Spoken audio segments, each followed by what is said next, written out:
Ne laissez pas les morts vous prendre la vie. Dans Est mort, Dieu s'adresse d'abord aux prêtres. Il leur ordonne de ne pas se souiller avec un mort, de ne pas toucher le cadavre, de ne pas entrer dans un contact qui les rendrait impurs devant le service sacré. À première lecture, on voit une loi de pureté liée au sanctuaire. Mais cette parole ne reste pas enfermée dans l'ancien service sacerdotal. Elle nous concerne aussi. Car en Yeshua, nous sommes appelés à être un peuple mis à part, un peuple sacerdotal, un peuple vivant devant le Dieu vivant. Pierre le dit clairement, vous êtes une race élue, un sacerdoce royal, une nation sainte, un peuple acquis. 1 Pierre 2, 9. Si le prêtre ne devait pas se souiller avec la mort, alors le croyant ne peut pas vivre sans discernement au contact de ce qui est mort spirituellement. Et c'est ici que Luc 4, 18 vient éclairer Est mort d'une manière magnifique. L'Esprit du Seigneur est sur moi, parce qu'il m'a oint pour annoncer une bonne nouvelle aux pauvres. Dans Est mort, Dieu parle aux prêtres, à ceux qui portent l'onction. Et dans ce verset, Yeshua se révèle comme le Cohen parfait, loin véritable, celui sur qui repose l'Esprit du Seigneur. Il n'est pas oint pour garder une position, mais pour annoncer la bonne nouvelle, réveiller les captifs, ouvrir les yeux, libérer les enfermés et rallumer les âmes mortes. Là où Est mort dit « ne touche pas la mort », le verset dit « va porter la vie ». Car l'onction n'est pas un don confié pour être caché, c'est un feu confié aux vivants pour annoncer le royaume. La mort dans la Bible ne désigne pas seulement un corps qui ne respire plus. Elle désigne aussi un état intérieur, une âme séparée de Dieu, une vie coupée de la source, une existence qui bouge encore, qui parle encore, mais qui n'est pas traversée par le souffle du vivant. C'est une âme qui meurt. C'est pour cela que Yeshua dit « Laisse les morts ensevelir leurs morts, et toi, va annoncer le royaume de Dieu. » Luc 9, 60. Il ne parle pas seulement de cadavres, il parle de vivants qui vivent encore sous l'ordre de la mort. Des hommes et des femmes qui respirent, qui organisent leur vie, qui ont leurs pensées, leurs plaisirs, leurs fêtes, leurs raisonnements, mais sans la lumière du royaume. Ce sont des morts qui marchent, qui parlent, qui influencent. Des morts qui peuvent avoir une belle apparence, une belle intelligence, une belle manière de vivre, mais dont l'âme n'a pas encore reçu la vie du Messie. Alors Est mort vient dire aux croyants, ne te souille pas avec les morts. Non pas en haïssant les personnes, ni en refusant de leur parler. Yeshua lui-même est allé vers ceux qui étaient loin, mais il n'a jamais reçu leur mort comme une influence. Il allait vers eux avec la vie, sans laisser leur état gouverner sa pensée. Voilà toute la différence. Nous sommes dans le monde, mais nous ne devons pas laisser le monde nous éteindre. Nous pouvons croiser les morts, travailler avec les morts, parler aux morts, témoigner aux morts, mais nous ne devons pas fréquenter leur mort de trop près, car la fréquentation influence. On finit toujours par ressembler à ce qu'on écoute trop longtemps. Si l'on reste trop longtemps dans des lieux sans Dieu, dans des conversations sans crainte de Dieu, dans des amitiés qui se moquent du sacré, quelque chose en nous commence à s'éteindre. Au début, on croit seulement observer, puis on s'habitue, puis on tolère, puis on excuse, puis on participe, puis on ne voit plus la différence. Les morts n'influencent pas toujours par une grande rébellion visible. Parfois, ils viennent avec cette apparence d'assurance tranquille, cette certitude presque écrasante de ceux qui semblent savoir mieux que toi, comme si c'était toi qui t'égarais, toi qui exagérais, toi qui avais mal compris la vérité. C'est pourquoi la Bible dit « Ne vous y trompez pas, les mauvaises compagnies corrompent les bonnes mœurs. » 1 Corinthiens 15, 33. Une mauvaise fréquentation, ce n'est pas seulement une personne qui fait des choses visibles et mauvaises, c'est une atmosphère qui affaiblit ton discernement intérieur. Voilà la vraie souillure, quand ce qui est mort commence à redéfinir ce qui est vivant. Le croyant ne peut pas marcher comme les morts, parce qu'il n'appartient plus à la mort. Paul dit « Vous étiez morts par vos offenses et par vos péchés. » Éphésiens 2, 1. Puis il ajoute « Nous qui étions morts par nos offenses, Dieu nous a rendus à la vie avec le Messie. » Éphésiens 2, 5. Nous aussi nous étions morts. Nous aussi nous avons marché selon l'esprit du monde. Mais Dieu nous a ramenés à la vie. Il nous a retirés du tombeau intérieur. Il nous a donné son souffle et son esprit. Alors comment pourrions-nous retourner nous asseoir longtemps au milieu de ces morts? Nous pouvons leur annoncer la parole de Dieu.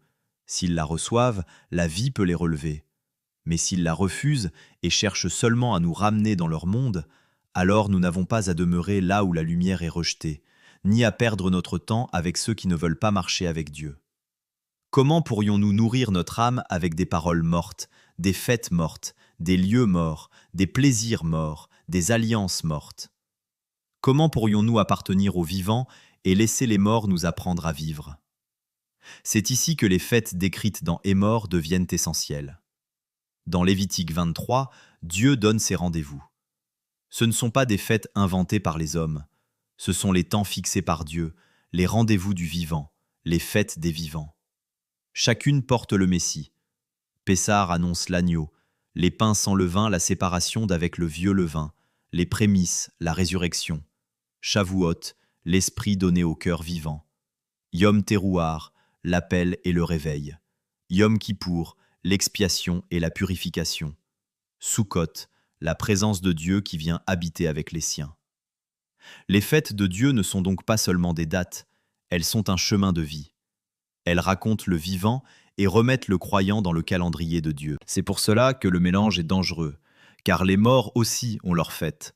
Le monde aussi a son calendrier, ses traditions, ses lumières, ses décorations, ses célébrations, ses émotions. Mais tout ce qui brille n'est pas vivant. Tout ce qui rassemble n'est pas saint. Tout ce qui paraît joyeux ne vient pas de Dieu. Une fête peut être belle et pourtant souiller l'âme si elle remplace les rendez-vous du Dieu vivant, si elle donne aux croyants l'impression d'honorer Dieu alors qu'elle l'éloigne de ce que Dieu a réellement ordonné. C'est pourquoi Hémor est si actuel. La paracha ne dit pas seulement « ne touche pas un cadavre », elle dit « ne laisse pas la mort organiser ta sainteté ». Ne laisse pas les morts choisir tes fêtes, tes pensées, tes fréquentations, ton langage, ton rythme, tes valeurs, ta joie, ton identité. Car nous n'avons pas reçu l'esprit du monde. Paul dit « Nous n'avons pas reçu l'esprit du monde, mais l'esprit qui vient de Dieu ». 1 Corinthiens 2, 12. Voilà la séparation. Les morts vivent selon l'esprit du monde, les vivants vivent selon l'esprit de Dieu. Yeshua dit « Je suis le chemin, la vérité et la vie ». Jean 14, 6. Il ne donne pas seulement une morale, il est la vie, le vivant. Nous pouvons être dans le monde parce que nous y sommes envoyés, mais être envoyé dans le monde ne veut pas dire se laisser former par le monde. On peut aimer les âmes, parler à ceux qui ne connaissent pas Dieu, mais ne pas faire de leur manière de vivre notre nourriture. Voilà pourquoi Luc 9, 60 rejoint parfaitement Hémor. Laisse les morts ensevelir leurs morts, et toi, va annoncer le royaume de Dieu. Hémor veut dire « parle ». Yeshua dit « va annoncer ». Hémor nous dit « parle ». Annonce la parole de vérité, annonce le Messie, annonce le royaume qui vient réveiller les âmes endormies. Car la lumière n'a pas été donnée pour rester cachée, mais pour se transmettre comme un feu vivant, un feu qui rallume ce que la mort avait éteint. Là où une âme semblait froide, la parole du vivant peut encore déposer une étincelle de résurrection. Donc le croyant ne doit pas seulement se séparer de la mort, il doit parler depuis la vie. Il doit proclamer que les fêtes de Dieu sont les rendez-vous du vivant. Il doit dire que la vie ne vient pas des traditions mortes, mais du vivant qui accomplit la parole. Alors ne fréquente pas les morts au point d'aimer leurs morts. Ne t'assieds pas si longtemps avec eux que ton âme oublie la voix de Dieu. Ne laisse pas leurs habitudes devenir ton repos, leurs fêtes devenir ta joie, leur raisonnement devenir ta vérité, leur monde entrer dans ton sanctuaire intérieur. Car le monde ne convertira pas ta sainteté. C'est souvent lui qui essaiera d'éteindre ta flamme. Le croyant doit donc veiller. Il sait qu'il porte un souffle précieux et qu'une âme vivante peut être contaminée si elle s'expose trop longtemps à ce qui est mort. Alors Hémor nous parle aujourd'hui. Toi qui as été ramené à la vie, ne retourne pas respirer l'air du tombeau. Toi qui appartiens aux vivants, ne laisse pas les morts former tes pensées. Toi qui as reçu l'Esprit de Dieu, ne te soumets plus à l'esprit du monde. Hémor nous dit, ne te souille pas avec la mort. Yeshua nous dit, va annoncer le royaume. Et l'Esprit nous dit, maintenant que le vivant t'a ramené à la vie, ne laisse plus les morts t'apprendre à vivre. Shabbat Shalom.